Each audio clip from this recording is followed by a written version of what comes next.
Hello, and welcome to Champion Your Culture, the podcast where we dive deep into the heart of leadership and organizational culture. I'm Ryan McCarty. And I'm George Rogers. Together, we're here to guide you on a journey of personal and professional growth. Every week, we bring you insights, stories, and strategies to help you and your company thrive in today's dynamic world. So whether you're leading a team, running a business, or just eager to make a positive impact, you are in the right place. Let's jump right into today's show and champion a culture of purpose and passion. Welcome to Champion Your Culture.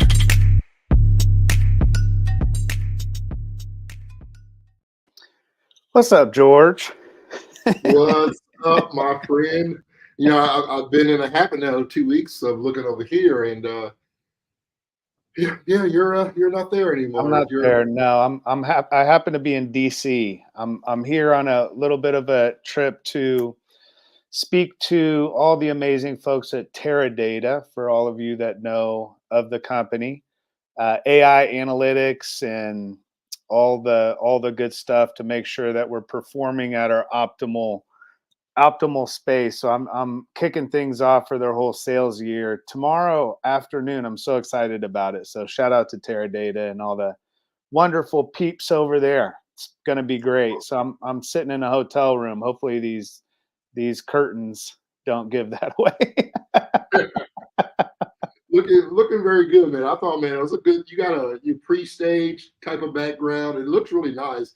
I've seen worse situations, in all honesty, when it comes to, and I've been in worse situations where the backdrop is just kind of difficult to work with, and you don't have the right furniture in your hotel room and make it look like you're not in a hotel room. So, hey, kudos to you, my friend. If you wouldn't have said anything, I was not going to expose you. I'm gonna interrupt you real quick. I think your mic is picking up for the computer and not your mic. I'm not sure if there is a switch. Yeah, unless it's just on my end. I don't know. You're probably fine. Oh, what was that? No, it's all good. Okay. You hear it? Doing well? Yeah, that's better. Oh, just there we go. Just a button. Yeah. You know, stop pressing so many buttons, man. Yeah. Hey, that's the story of my life. As a child, I've always pushed buttons. And I was, before you corrected my mic situation, I was going to tell you, I wasn't going to expose that you're in a hotel room. And then on top of that, I wasn't going to tell everybody that you took the curtains from your room to put over the bathroom shower, and you're actually sitting on the toilet. Oh, yeah, yeah. Actually, I'm taking a bubble bath right now. Oh my gosh, I'm just messing with you. Oh, that's great. That's great, man. I'm glad you made it safe. You flew out this morning, and that's always tricky traveling. And so people don't realize, yes, we are live. When we say we're live, we're live. 99.9% of the time we go live. And so no matter where we are, where we're going, sometimes we will pre-record, depending on the travel situation. But we wanted to risk it for the biscuit one time here, and successfully, Ryan, you pulled it off, my friend. Yeah. And I heard you had a great weekend too. Dexter's team. Yeah. Your son's team he won 2 games on Saturday, huh? Made it to the championship. That's going to be happening Tuesday. Tomorrow. Yeah. Shout out to Dexter's basketball team. I've been helping coach with Coach Eric. Shout out to the whole team. It's a difficult for me to say this because I never say the name of this team, because in reality, everybody that knows me knows I'm Buckeye born and bred. I'm Ohio State fan. And we don't say the team. It's the team up north. We don't say that state's name. Gotcha. And so even when I say the state's name to make people feel like I'm saying the state name, if you listen very clearly, I'm not really saying Michigan. I'm saying Michigan. See how they have it. I can't even say the right word. So it's always Michigan Wolver Queens is how I acknowledge that team. And the Lord above thought it'd be funny for my kid to be drafted and us to play for the Mississippi. I can't even say the right word. I just can't, ladies and gentlemen. I just can't say it. But the state that I'm referring to. But why would they name their team that? So the grade, it's grade limit. So they do college for 3rd and 4th graders, and then they go NBA 5th and 6th. Oh, that's and so in the league that we're in, we just so happen to be in the college. You want to hear something even funnier? Yes, of course. So playoffs was Saturday, as you mentioned. We had a first round bye. We're undefeated. And so we had a first round bye. We won our first game. I believe it was 34-19 or something like that, 36-19. Very good first quarter and a half of basketball. And then we just kind of start playing the right way. It was probably our best basketball all week. Yeah. Second game, we play, and it was 34, I don't know, 14, something like that. And we were excited, having a great time. We all go out, we take the kids out, coach, we take the kids out to Chicago Pizza, and we find out that in the championship game, who do you think we're playing, Ryan? Ohio State something. Ohio State Buckeyes. We're playing. Are you kidding? So I'm in a win-win situation is how I'm looking at it. If we win, which we should, we're the only team to beat Ohio State this year. And so if we win, I'm excited because my kid's going to be thrilled. It'll be his first championship in basketball. He's only played 2 seasons. And so I'm excited for our kids, obviously our parents, and Coach Eric. Everybody's put a lot of time in, sacrificed a lot of things, get the kids there. And for the most part, we've had a few kids that have missed practices, but for the most part, we've always had 80%, 90% of our kids at practice and for the games. And so we've really been lucky with, sickness and everything else. Sure. We had travel ball and all these other things. And so we've had our team together. So Tuesday, in the championship game, it will be our team, the Michigan Wolver Queens. I can't say the real name. Wolverines. I see. I want to say Wolverweenies. I just can't do it. Wolverweenies would be a good I'm going to try it one time before the podcast ends, maybe. But Michigan Wolverines versus Ohio State this Tuesday, tomorrow at 6:00. And I'm excited about that for the kids, man. I'm really excited. So, yeah, had a good weekend. Had a really good weekend. And was excited about everything. Good football, college, football is not on anymore, but the NFL is the playoffs are in full effect. So it was cool. It was relaxing. Do you still have a team in the NFL that you're watching? So for me, I root for my Buckeye players. There's, I believe we got 7 left. Okay. Gotcha. I wouldn't mind. Selfishly, I think, it probably wouldn't be best for TV, but it would be cool to see like Baltimore first time. I thought you were going to say Detroit Lions. No, because I don't want anything in that state to do well. And the 49ers. I would like to see Baltimore and the 49ers. That's my pick when the playoffs started. I feel like the Chiefs I wouldn't be surprised if they get there. Yeah. But I'm ready for some new blood. And Baltimore's got a really good team. And 49ers got 2 of my favorite Buckeyes on defense there. So rooting for them. But if Detroit won, that'd be fun too, because they've never been before. It's been years. Well, and it's close to home for us being in Indiana. But it's too close to the other team. And if Detroit wins it all, then we have to hear all that trash talk. Thank goodness the Pistons are you don't have to worry about that down their leg. Otherwise, it would be like the state of champions or something. And God forbid that ever happens in my lifetime. I couldn't do it. There's a few people that I just get tired of listening to. You wouldn't make it through the month, would you? I wouldn't. I'll mute there would be only two Michigan fans that I would, and it's probably that way in my phone right now. Stan Schley and Evan. Evan's been a really good a friend of mine that's kind of grown in the family. But those are the only 2 Michigan fans I have muted in my phone. The rest of them can go back to where they belong. I like professional Michigan fans. So shout out to Stan and Evan. Now, this is a little bit off topic, but you did bring up something that's very dear and close to my heart. You said pizza.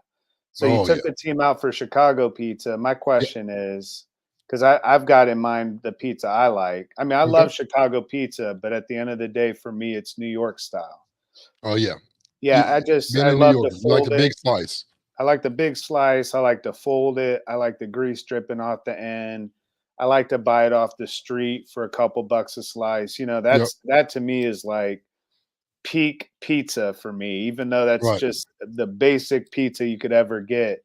But when I had Chicago pizza, man, that's a whole different kind. That's a different meal. Yeah. You know what I'm saying? Like, I don't even know if you should call all of those same things pizza.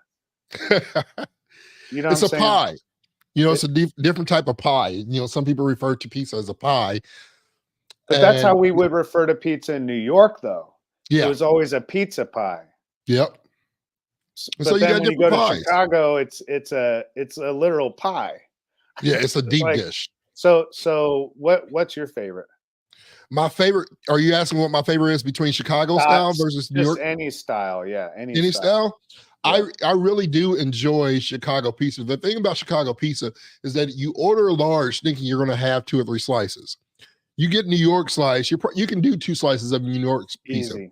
but you're only going to do 1, maybe 1.5 Chicago style. If you go to the place I go to. So the place I go to in Chicago, it's not Giordano's. It's kind of their rival, brother, sister company, whatever. But Uno? they put a fat piece of sausage across the whole pan. So you get your crust. It's buttered crust, and then it's a whole sausage patty that covers the entire pizza. Then Oh man. your normal topping, your sauce. So I sometimes keep it simple. I'll do like a meat, or I'll do like just pepperoni because I already have the sausage. And man, just one slice of that thing, and will sit heavy on you. It Oh, takes forever for it to come out. Is the problem? So you yeah. gotta get an appetizer. Oh Make sure yeah. you're with somebody to hold a good conversation. And then when that Chicago pizza come out, you're taking half of it home, 1,000%. Easily. You say a slice and a half, that's max for sure. Like Yeah, that that's max. Now that the first slice piece, and a you're like, half I is could I do more finished than the two. slice and I think Right. I want another half, but I'm still chewing on that final piece. It's kind of like the government grilled cheese or peanut butter we used to have back in the Oh early yeah. 2000s, late 90s, where you're Yeah. just chewing and chewing and chewing, Yeah. like the It's like Energizer bunny bubble just keeps gum. going and never stops. Yeah, that's Chicago pizza, man. You just keep chewing, thinking that you're ready for another piece. You go ahead and grab that other piece, and you're sitting there realizing, why did I grab that other piece? Man, you're making me hungry. I had a salad and boiled egg and some chicken breasts for lunch, man. Oh, Which that's which I smart. feel a lot healthier, and Yeah, I feel good. It was yeah. right after a workout, and I was down in the cafe area, and I'm like, "Where's the salads at?" And they told me they're around the corner. So I walk around the corner, and guess what I see? Pizza. No, It's no a kidding, sign. man. No kidding. I had to walk It's a past the sign. pizza to get to the salad, bro. Like it wasn't a good thing, but I did it, man. I did it. Yeah, that's funny. Yeah. That's funny. So yeah, so if I was with you, I would say we definitely have to. Being in DC, crossing over, depending on how close you are to the Virginia, Maryland area, to try. Yeah. Got to get seafood while you're over there. That's some of the best seafood. Like there, if you go over to DC, Maryland area, Virginia area, you Yeah. got to get some good seafood. It's kind of like going to San Francisco over there, or going down to New Orleans, or What's San even Francisco? Gulfport, Biloxi area. Zatarans? Zatarans, man. It's a San Francisco treat. You remember Yeah. that rice in a box? Anyway, we're just rambling about food, man. We got to get to the topic today. We're gonna lose our whole audience. No, we're gonna make a. They're coming back from lunch at this point, or even about to go to lunch, and so Oh, they're that's good. they're they're ready to rock and roll. Yeah, that's good. That's good. But I love the topic today, and I do want to dive into it and talk about this because more and more we're hearing across all industries, not necessarily that everyone's experiencing high turnover, but it's just a normal reality within everyday workplaces that as a leader, depending upon who you have in terms of a talent pool, if you're in a smaller town, I hear a lot about like, if you're in the trades, right? If you're in welding, steel fabrication, if you're in manufacturing, those type of things, and you're in a small town, there's only so many people to hire. So if turnover is a thing, that's a major issue, Yeah, right? Because you can't bleed out without infusions. mm, Like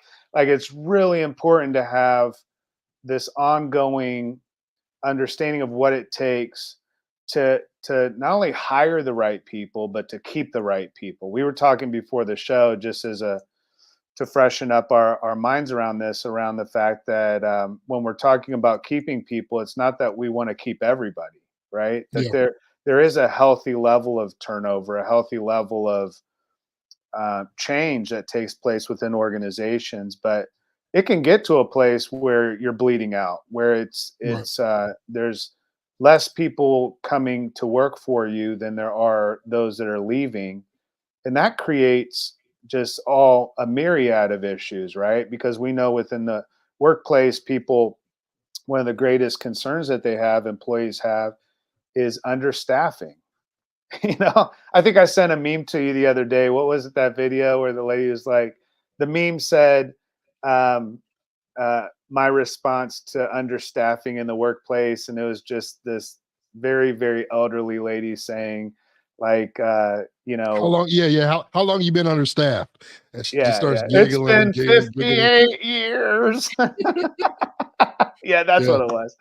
you yeah, know, and that's the reality that I know a lot of our audience and those that are listening, those that are live right now listening on Spotify, yeah, are facing, right? And there's a lot of pressure many times on recruiters and hiring managers, and then also your middle management that are leading these teams to keep people engaged, to yeah, keep them inspired, to keep them connected. And again, we don't want to keep everybody, as we don't yeah, want to hire everybody, but it costs a tremendous amount of money and time.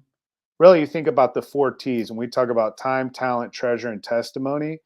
When there's turnover, that T really overshadows the other four. It pulls from your time, your talent, your treasure, and your testimony yeah, when there's turnover. And I think it's important to know that when we're investing in people, that we're also curating an experience in a workplace and a culture that people will want to stay working for and working in, right? Because it's their choice, right? People are at choice. There's a generation of boomers and those even before that felt beholden to who hired them, that it was a privilege to work. This younger generation doesn't feel privileged to work, man. yeah, yeah, I talked to Brenna yesterday. She's like, working for Converse and stuff, and that whole generation's mindset, and she's 25, and even younger, that generation's mindset is you stay in a job for a couple years, right, and you're constantly looking to up yourself. Where I think like our generation and before us had more of a commitment to yeah. to where we worked. You know what I'm saying? Yeah, I think a lot of it though, and for a while I struggled with the change and understanding why the longevity, and then I think the mindset of a lot of our the next gen that's coming about. It's a lot of what can I learn? Have I learned what I can here? Right? Versus, hey, I want to have stability and I'm content. And this is I love what I do. I love who I deal with. There's so much change, but I really love this routine. Now it's more of what can I get from this place, and once I've gotten what I can, and they can't give me more, where's the next spot? Yeah, It's I'll go most of find those it somewhere relations, else. and so it takes those things in place. Another thing also is, and I remember my grandma used to always say this because I had a dating problem, and more of a commitment problem. I didn't like to have commitments around like holidays, and unless it was my birthday, like I didn't like having a girlfriend during Christmas or Valentine's. Like that's too much commit. When I start buying you stuff, we ain't ready for that yet. I was so Yeah, selfish I want to be in a and relationship cheap. with you, but I don't want you to have any expectations of me. Yeah, no expectations. Like let's just date. I mean, and we see a lot of this, man. We get in and out of relationships, and it becomes easy to break up. Right, the more you break up, the easier it becomes. And it's the same with jobs. A lot of people are leaving jobs, and it's difficult at first, but then they realize I can just get another job, and who cares if I have 50 different things on my resume, because all I have to do is put my top two or three where Yeah, I hit a home run with my leader, or I still have a good relationship with that leader. Those are only people I'm gonna put on my resume. If they worry about the gap of that time, I can just say, what now? I'm working with social media. I do, off the, self-employed type things. There's so many different things that this yeah, generation is running with creativity. and are doing side jobs, whether it's arts, crafts, whether it's barbering, hair stylists, and things of that nature that they can do on the side of things. And so there's a lot of things that have adapted. I recall back in 2016 to 2018, maybe a little bit earlier than that, when we had our retail stores, and it was probably a little bit higher than that, but I always thought that losing a minimum of 2 to 4% on purpose was a healthy culture. And what I mean by that is that I didn't a lot of people want to keep good workers. Like, I don't want to let Ryan go because Ryan's a hard worker. He's going over and above. He cares about the company. He cares about himself, but he also cares about the people that he works with. I want to keep Ryan, right? When I know Yeah. that Ryan's goal and outcome in life may be XYZ, which means he does not belong here long term, it's so selfish for us to hold on to those people. And Yeah. I realized a long time ago, Ryan, that what you compromise to keep, you'll eventually lose. And I'd rather lose Ryan healthy versus selfishly holding on to him. And then there becomes bitterness between that friendship and that connection. Or I may need Ryan because where he's going could benefit our company. But because I held on to Ryan so long and I didn't like the way he left because it didn't meet my expectations, right? Companies, the things that companies won't tell you, but they think it puts that stronghold on. So I think losing people and allowing people, and I don't want to say losing, I believe releasing good employees in the right way, growing them and showing them and helping them grow to where they desire to be is so healthy to do. And if you did it the right way all the time, it will keep that stress level, but also that freaking bitterness out of most relationships when people do decide to leave. Yeah, it's really tough, isn't it? Because Yeah, work somewhat gets a little cultish. yeah, You know what I'm saying? Like, yeah, it's like when someone leaves, you're not allowed to talk to them, or like if yeah. somebody gets fired, you can't call them up on the phone. Like, Deshaun, we was friends up till Tuesday, but you got let go of on Wednesday, so I can't talk to you anymore. yeah, It's like being excommunicated from a religion or something. yeah. I mean, it really does feel Funny that way. story is, Ryan, funny story is that I may or may not have been released from a contract because I hung out with my former partners and friends after we sold our retail stores. Didn't want me to stay Wow. around because I was still friends. That may Yeah. have happened to some other people, but salute. That does happen, man. And it feels like it's less about retaining people and more about kidnapping them. Control, Yeah. control. Like a retaining wall is meant to, for many different reasons. One of them is to keep whatever ground that's behind it from Hmm. collapsing and crumbling, right? And like Right. releasing from the rest of the hill, for instance.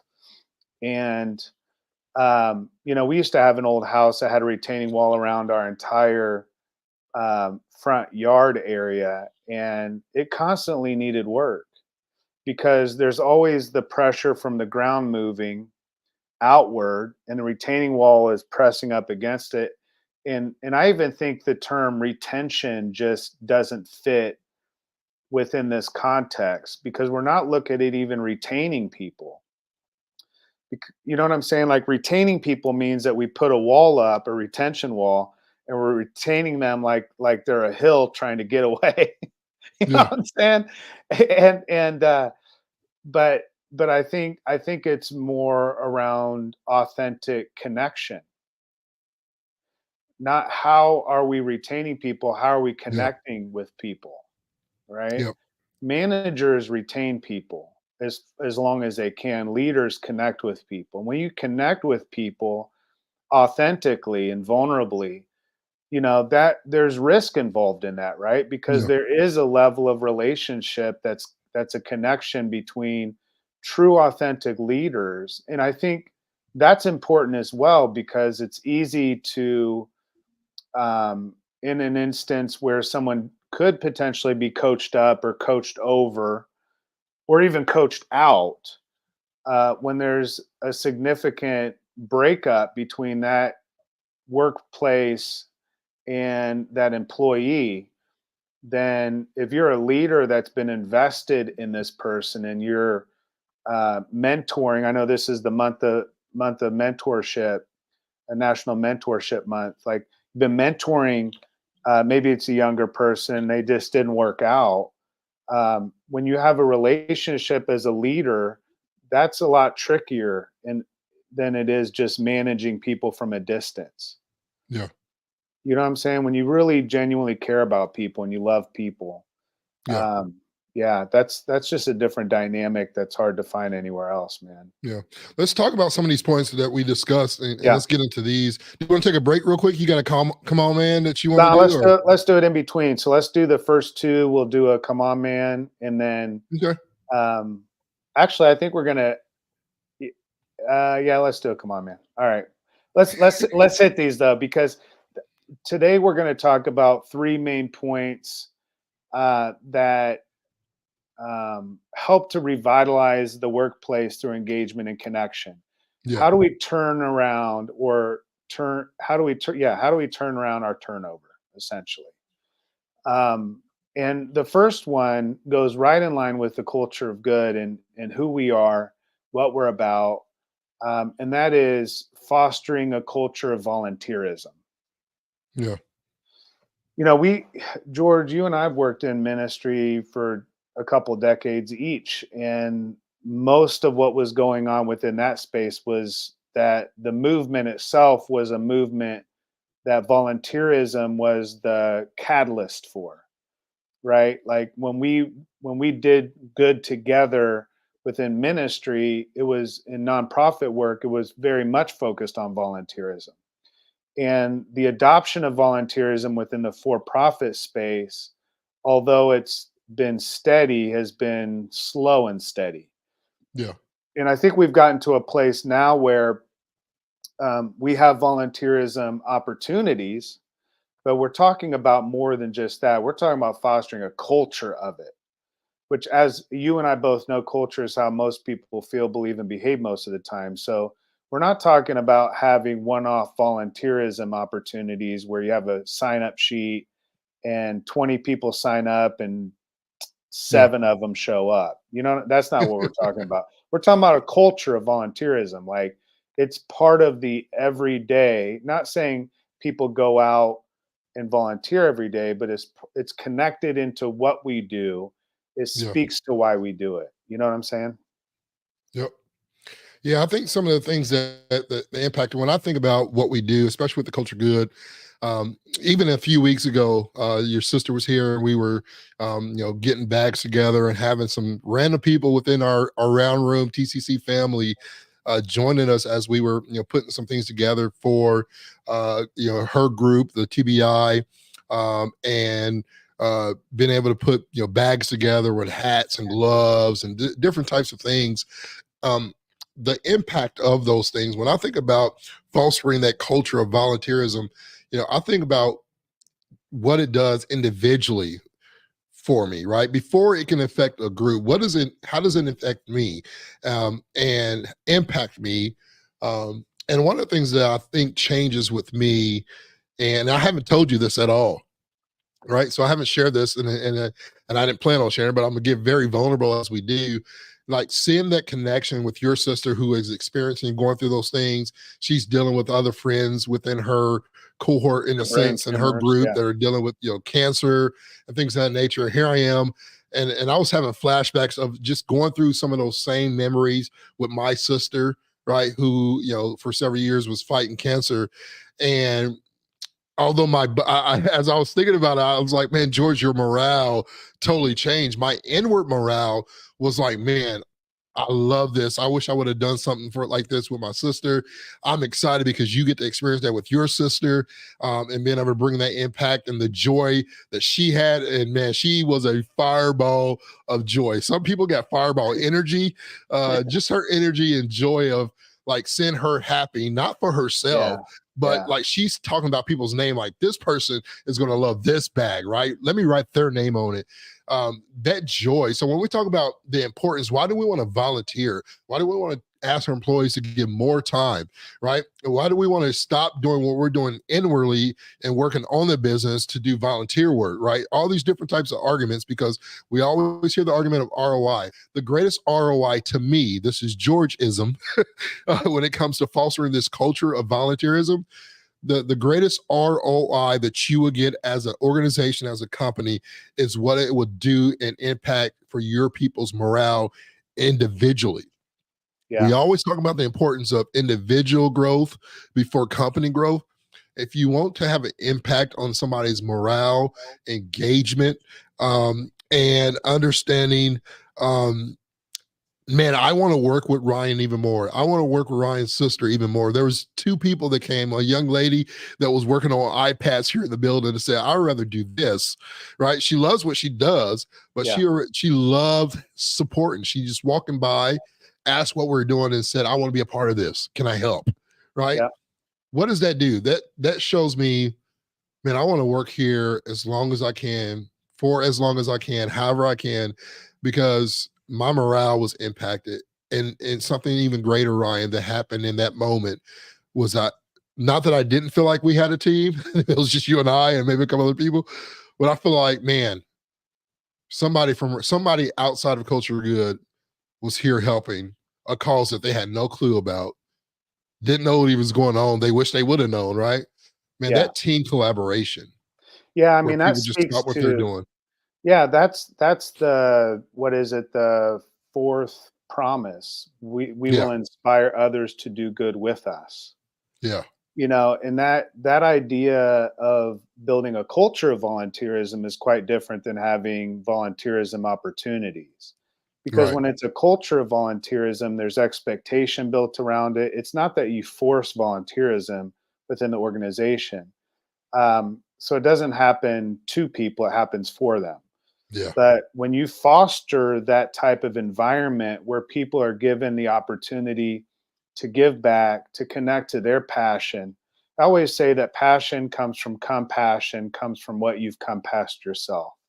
yeah, That passion comes from compassion, and compassion from what you've come past yourself. And you even brought it up with your sister that when you started to do good, it reconnected you with those experiences, even as hurtful as they are and painful as they are. yeah, From out of that pain comes compassion. From out of that compassion comes passion. And when you have passionate people doing work every day, knowing that their work may be with iPads in one moment, but doing those iPads affords them the opportunity to give back and make an impact with what they're passionate about. right. That changes the game completely, and it builds the teamwork, it builds empathy, it lets us feel together, right? It lets Yep. us you think about like team building exercises. A lot of times they're like, let's go out and get paint guns and shoot each other with paintball. Yeah, Like I'm gonna take out all my aggression. yep. The manager's like, we're gonna do a team building exercise. We're gonna go paintballing, and I'm the only one with the gun. And you guys just run Yeah, around and try to not get hit. yeah, And it's like, no, but if you are serving together, if you are giving together, if you're a part of something meaningful together, if you see your impact together, if you contribute toward a why that speaks to your soul, it might just speak to your coworker's soul as well. And inspiring others to join us in doing good creates more than just a CSR program where we're writing checks to charities to go do the good. But I used yeah, to always say you shouldn't have to quit your job and go work for a charity to be charitable. That the idea of charity is the idea of love. I believe it's the same, comes from the same root word. Could be way off on that, but I believe so. And it's this idea of care. It's tangible love. It's this sense that what I'm doing from out of my heart. And in doing so, workplaces that foster that type of connection, again, that is building into your business. As you build a culture of volunteerism, you build a culture of leadership, because because in order to have that volunteerism, you have to have leaders that are change agents, that are champions of culture, right? We have our culture champion certification coming up February 27th and 28th. I hope I have those dates right. But if you go on cultureofgood.com, I think we still have the discount running. We haven't changed that over, so we'll honor those prices. If you're interested in learning how to actually build it and foster a culture of this, that's huge. I think a lot of leaders kind of get a sour taste in their mouth on previous volunteerism efforts because they put the effort into it, but no one gets involved. Yeah.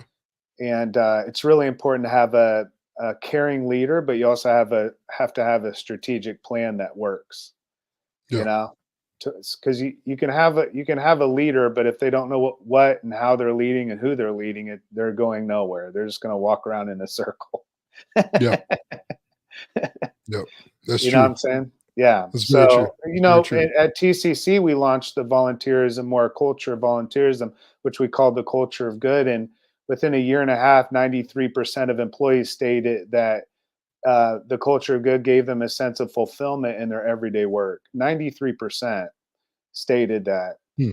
And that's massive because a smaller amount chose to work for TCC because of the culture of good, and the numbers doubled in terms of who stated during that survey that they would stay at culture of good. You know, we're talking about turnaround our turnover.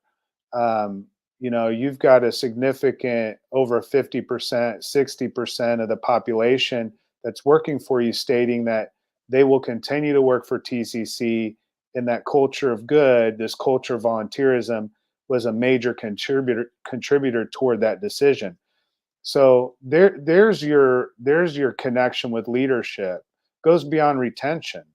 Yeah. It's not just a program. It's like what you talk about. It's like a way of life. It's who we Yeah. are. Yeah. Having that mindset too, when it comes to a way of life. Um, and I always say when it comes to understanding why people are staying, right? Some people say, man, we get people in leadership, man, I don't know why people stay, right? I mean, they love what they do. We pay them really well.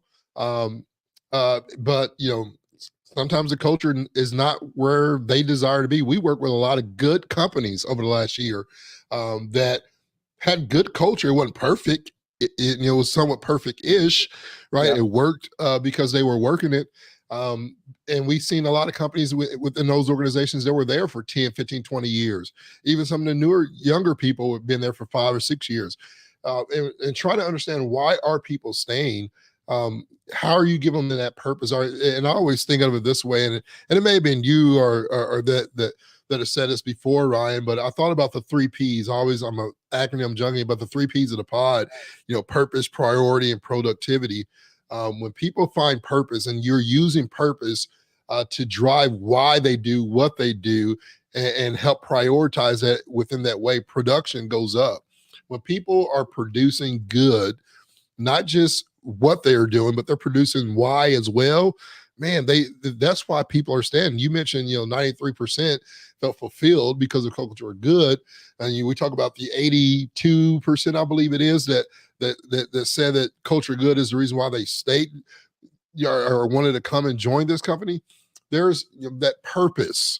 I find purpose in what I do, and it's prioritized with what we're doing and why we're doing it. And that drives production, because here around room, Scott Moorhead always says, you make more money, I'm going to give more money away, right? Yep. The more money we make, the more we're able to give. And that has become the force for why we do what we do. Why do we work so hard? Why do we show up even when we're not feeling well? Why do we keep on grinding and wanting to produce more and more? Because we want to give. We know the Yeah. outcome is that if we make more money for the company, we're going to give more money for the company. And that just drives people to want to stay. Yep. So having that sense of reasoning, Ryan, I think is so important for companies to understand.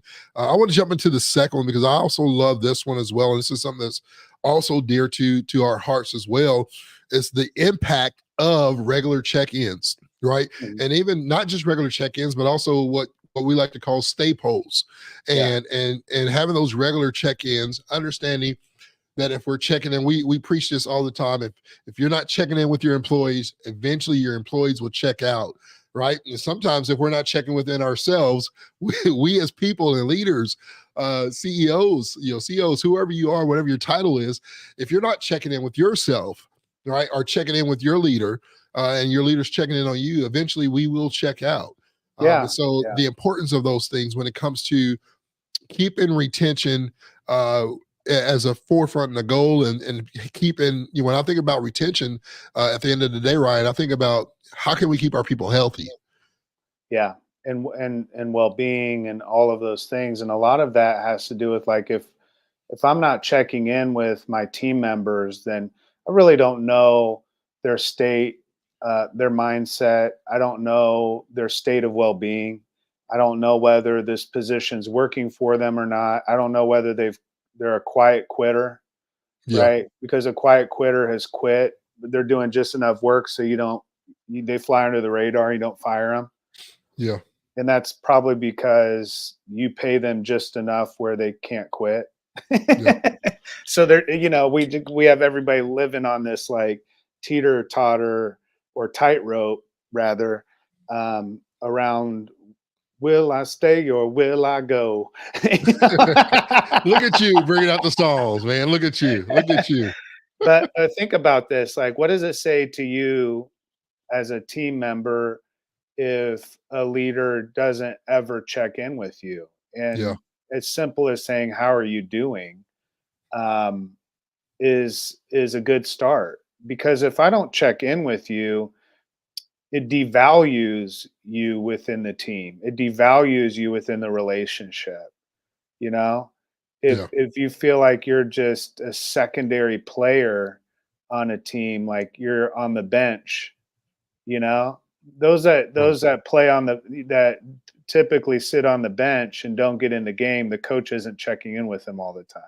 right. The coach generally checks in with the players that have more value and belong and have a significant contribution to the team. Yeah, And so when we check in, what it says to our team members is, I value you.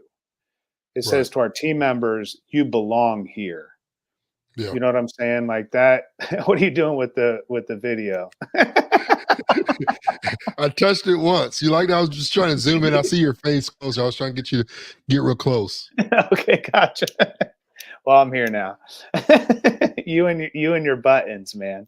But belonging is huge, because if I don't feel like I belong, then by the very nature of that, I'm going to perform less. I'm not going to contribute as much. I'm not going to feel prioritized, which means that any Joe off the street that has another opportunity for me that may pay me the same amount, but all things being equal, your differentiator is your culture. What does it say about a culture when leaders aren't checking in? But then what does Yeah, it say about a culture where leaders do? You know what I'm saying? Like, if a leader's checking in with you all the time, not micromanaging you, that's not a check-in, by the yeah, way. Not trying to give orders, that's not a check-in. And it's not saying that as a leader you don't have expectations, but that's different in yeah, terms of how we're checking in, because we're checking in saying, rather than as a manager saying, this is what I want from you, as a leader, we're saying, this is what I want for you. And right. because of that, this is what I need from you. And because of that, I need to know what you need from me. It's Yeah, that simple, and we talk about checking in around values and roles and strengths and all of those things. And I think it's, in the purpose as to what you talked about. And, to have there's a case study, Adobe did a case study. And if you have a check-in strategy, it leads to 30% decrease in voluntary turnover. You know what I'm hmm, saying? 30% decrease in voluntary turnover because there's regular check-ins. I go back to my daughter again, Brenna. She just moved to Boston to work for Converse, and of all the things, again, it's a perfect-ish culture, but of all the things that they do really well that I've noticed already, they're checking in with her consistently. How are you doing? How are you feeling? What do you need from me? Um, and that's going a really long way with her, Right. and she's 25, so it Yeah. really depends on, you might have some of these older folks that you want to keep working for you, and they may not necessarily need check-ins all the time. But we have to remember, no matter what your age is, you're still human, and you Right. still want people to care about you. You know, I think we Right. I think we create these categories of ages and say young people care about volunteerism, young people care about check-ins, but your older population doesn't care as much. And I think that's complete bullshit. When we started Culture of Good at TCC, it was a lot of the older generation that were the early adopters. Right. The younger people are like, "Ah, here we go again, another program." You know what I'm saying? Right. The older people Right. are ate it Right. up, man. So I Yeah. saw the opposite. But I do think as our workforce becomes younger, what I'm noticing is that these are things that would surprise an older workforce, but these are things that are non-negotiables for a younger one. They're Yeah. coming into work saying, if my leader doesn't care about me and they're not checking in with me, yeah, they're already checked out. Yeah. And I think that flows Ryan into our third point on what they're really needing. And I You won't say needing, what they truly desire. It's you not a wanna do a need. break? Let's do a break. Can we do one? Okay. I'm Just gonna come on, I'm gonna man. I'm gonna do a come on, man. All right, here we go. Let me pull it up here before we so that I know for sure I got it up. Okay, here we go.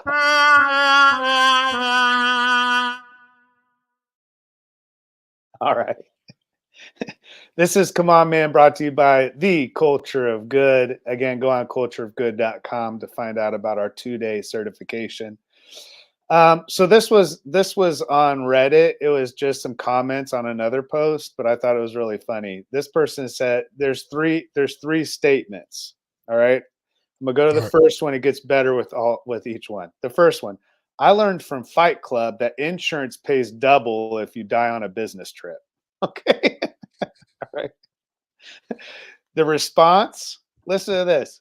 My old company paid out double if you died in the office. There was an understanding between my coworkers and I that if someone passed and you got a call, that we would weekend at Bernie's them into the office so their family would be better off. Oh wow. All right, third one. True caring coworkers there. You just got to make sure he has a proper office wear, like dropping him off in PJs. People could get suspicious. You gotta see that's a sticky, touchy. I don't know if you want to go there situation because not everybody wear PJs to bed, right? Well, that's true. You might just Then you drop me have a off in my crazy underwear. HR story. Yeah, that is the craziest shit in HR. Isn't that Yeah, funny? because Isn't that funny? Just coworkers are just talking like, "Hey, it's you get paid out double if you die in the workplace. So if yeah, I die, bring me there, man. Drop me off." we need to find out if Crazy. that's something that's within our benefits package as well. Yeah, Uh, we got to have that agreement going on the DL for sure. I thought that was oh my, hilarious, man. come Yeah, on, man. come on, man. All right, yep. So that's come on, man.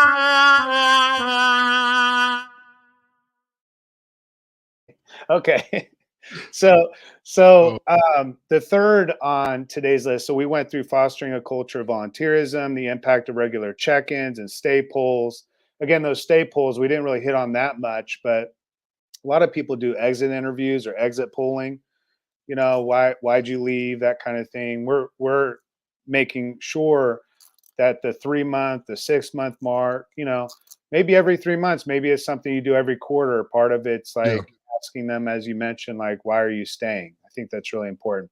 The third thing is, and this is really important, is building authentic connections among coworkers. So between coworkers, right? We can craft these experiences. We always talk about how am I as a leader connecting with my team members. The other side of that question needs to be, how as a leader am I fostering environments where my coworkers can connect? Yeah. That's another one of the you've basically brought up several of the promises, the 5 promises of a culture of good. Um, driving the business to greater success so we can do more good. You talked about that. Connecting with people around us, those authentic connections where we're not just simply walking past someone in a hallway saying, "How are you doing?" But we don't really want them to stop and tell us. Yeah. You know what I'm saying? Like, like it's more Yeah. of a greeting, but we're actually connecting in a level that's different. I mean, you talk about greater job satisfaction, job performance, better improvement of mental health. You know, um, there's a study by the American Psychological Association in 2019 that said that authentic connections lead to a 75% in employee stress. Hmm. A 75% reduction. reduction. Yeah. Yeah. Doesn't lead. Yeah, yeah, yeah. 75% increase. It Yeah. depends on who you're connecting with. But no, Right. I think I don't know the total stat, but I think it's two good friends at work is the difference maker. In terms of a turnaround of your turnover, when that employee has two close friends at work, that shifts everything in terms of whether they stay in the workplace or not. Yeah. I mean, we all want to be connected, right? I think about it this way as well as like if if you want to have full power, and think of it, I'm a tech guy, so I'm thinking of using a certain charger, right? If you for iPhone or Samsung, if you're using a gas station charger and you're trying to figure out why it's not fully functioning, or you get that error on your phone that your phone's not compatible with this, having authentic power, authentic connection really allows a lot of things to really flow with you naturally, right? There's not a one thing I don't want to do is have to force my energy around people because I'm forced to be Yeah, around them, right? I'm forced totally, to be totally. connected, right? Back in the day, we when the three prongs came out, but you only had two prong, you just try to bend it and stick it in there and pray that you don't get shocked, and it still gives you a little bit of power and a juice, and you're willing to risk a fire just for a little bit of connection um, in their relationship. Not forcing that and having that authentic connection.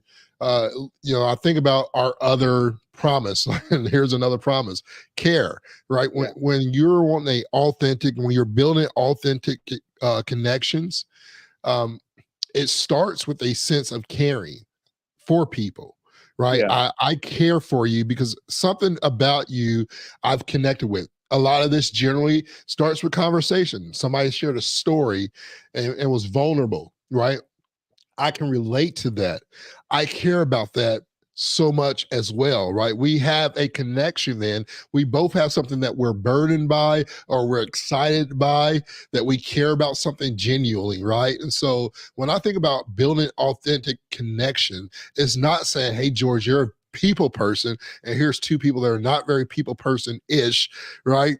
Go help them out and make sure they feel involved in the company because I've been there, right? That's not authentic. That's, hey, George, go overexert yourself with your high energy, although I don't understand where you're getting this energy, right? No, my energy yeah, comes because I understand. I felt that way before. I understand how they feel, right? I found out some things about that person. There's that authentic connection that allows George to be George, that gives me that power that says, man, I'm excited when I'm around you. Some people are saying, I've never met that exciting George. yeah. We ain't got Yeah, the yet. yeah, yeah. It's like Bluetooth, right? It's like Yeah, for some reason, the older my computer gets, the harder it is to send things, through AirDrop. You yeah, know what I'm saying? It's yeah. like it's like AirDrop works some of the time. And when it doesn't, there's nothing I can do. I can restart the computer, I could do whatever I want. And I think about, the you talk about authentic connection. That's far different than forced connection, right? Yeah. And to your point, it's not that we're forcing connection, we're fostering connection. That's the difference. Mm. you can't force a culture, you have to foster a culture. It's good. And so you foster the culture of volunteerism, and that builds within itself those authentic connections, Yeah. because you're going out to serve with each other, you're going out to do meaningful things. And as a leader, those regular check-ins and identifying, like, that could be one of the things that we check in around when we're talking about, someone's strengths or their values, when we can identify that belonging, or that sense of empathy might be a part of who they are, but they've maybe not come to work and brought their soul to work in that sense. And being able to mentor and lead that person to be able to craft in what they're good at and their strengths and their soft skills. And being a people person doesn't always mean that you're an extrovert either. Some of the best people are introverts, and when you really connect with them, it's doesn't seem as surface level. When you're an introvert already, when you talk to another introvert and they've connected with you, it's taken them maybe a little bit more to make that connection, that they had to be more intentional about that. Yeah. Whereas some people are just like the life of the party, just go in and you know live it up, man, and that's good too. Like, we Right. need all of that, and I think it's important to understand that in terms of feeling psychologically safe, and Yeah. in a place where mentally we can be sure that we belong, that we're not trying to fit in. Brene Brown, in forget what book it is, that she maybe Dare to Lead or something like that, talks about that dynamic of feeling like we need to fit in so that we will belong, but that in the end doesn't turn into belonging.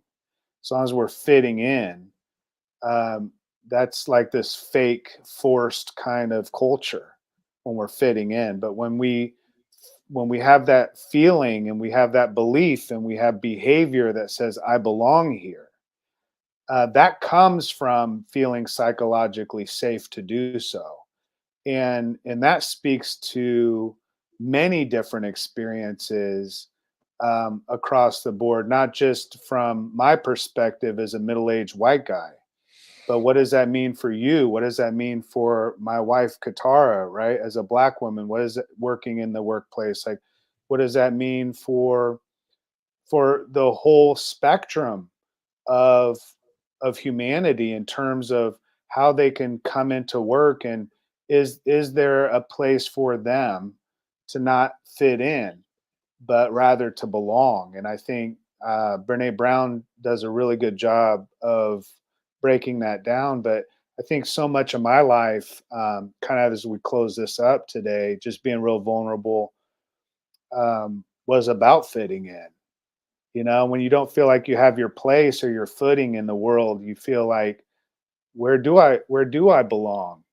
And so the only thing you know to do is try to fit in with different groups until you find where you belong. Yeah. But when you find a place that has a culture of leadership, whether it's for profit, nonprofit, ministry work, regardless of the denomination or religion, whatever it is, when you have that authentic connection with people, and you know that people truly do care, man, that makes all the difference, man. That is one of the most, if not the most important factor to having successful teams, of having individuals that are healthy. So I Right. think that's really important thing to say and to focus on. Yeah. Yeah. I agree. I think it's as we wrap up as well, just to recap this, as we're talking about revitalizing your workplace through engagement and connection, that power that we talk about. Number one, fostering a culture of volunteerism. Number two, the impact of regular check-ins and stay polls. It was funny, Ryan. I didn't even talk about that at all, but I heard I met a leader of a company, and they don't do stay polls; they call them stay peels, because whatever it is that you're taking that's keeping you to stay. We want to take that pill. So they have an acronym, but I have to ask them what the acronym means. But I thought it was pretty cool.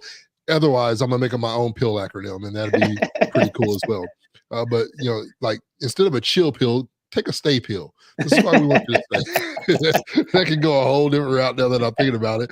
But I'm still gonna have that conversation because it's got a good culture and everything. And then next week we're talking about drugs in the workplace. Yeah, this is not a drug; it's a vitamin.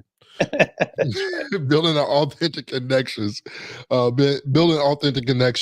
among your coworkers and teammates is important. So through it all, I think, Ryan, I think about our 5 promises, and you mentioned several of those, but I think as a reminder to organizations out there, whatever your promises are, we call them promises. Other companies call them, core values or company values. But our promise is something that we live through every day. And when you think about, how do we keep people engaged? How do we keep our employees and give them that sense of purpose and that desire to want to stay at our organization? I think it must come through your values. Whatever your values are, you must embody it. As we talk about all the time, you got to foster those and live it. It can't just be something on a wall, but live your values through, number one, your number one customer. Your first customer is your employees. If they don't buy in, it's going to be hard for those employees, especially those in sales, to sell what you're trying to sell them. And so you got to be able to live those core values and take care of your people internally through those core values, so that when you're living those out externally, the employer's not gruntled because you're treating your external better than the internal. So it's important to really be authentic through those. And I always say everything should go back when we talk about culture, and we say everything actually goes back to leadership. Leaders must embody those core values and really be authentic with that and let that live out. One thing I love about Round Room, Scott Moorhead, Ryan McCarty, all the leadership here on all 4 stages of sister companies within this building, is that we embody those core values and we hold ourselves accountable to those with each other. Yeah. Right. And so if you want to say, George, where do we start? Start with leadership, embodying your core values. If those core values are not a reflection of who you are and who you want to be, why will your employees want those as well? Yeah. And I say where you start is go to cultureofgood.com. Check us out. I think we've said it all, man. I think we've said it all. Well, my friend, I'm excited for you tomorrow.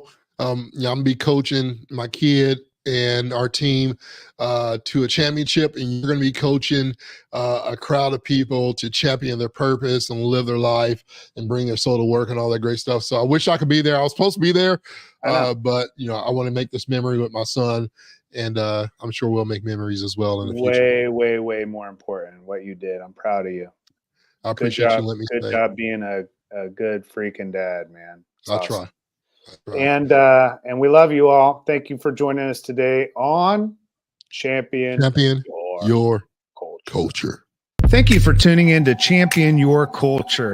We hope today's episode has sparked new ideas and inspiration for your journey in leadership and cultural development. Building a culture good is a collective effort. If you found value in conversations today, please subscribe to our podcast. Follow us on your favorite platform and share this episode with your friends and colleagues. Your support helps us reach more people and spread the message of impactful leadership and positive cultural change. Don't forget to visit cultureofgood.com to explore how you can become a certified culture champion. Every week, we're here to bring you insights and strategies that matter. So join us again for more empowering discussions. Let's continue to champion a culture of purpose and passion together. Until next time, keep leading with heart and let's make a positive difference in the world. And we'll see you next week on Champion Your Culture.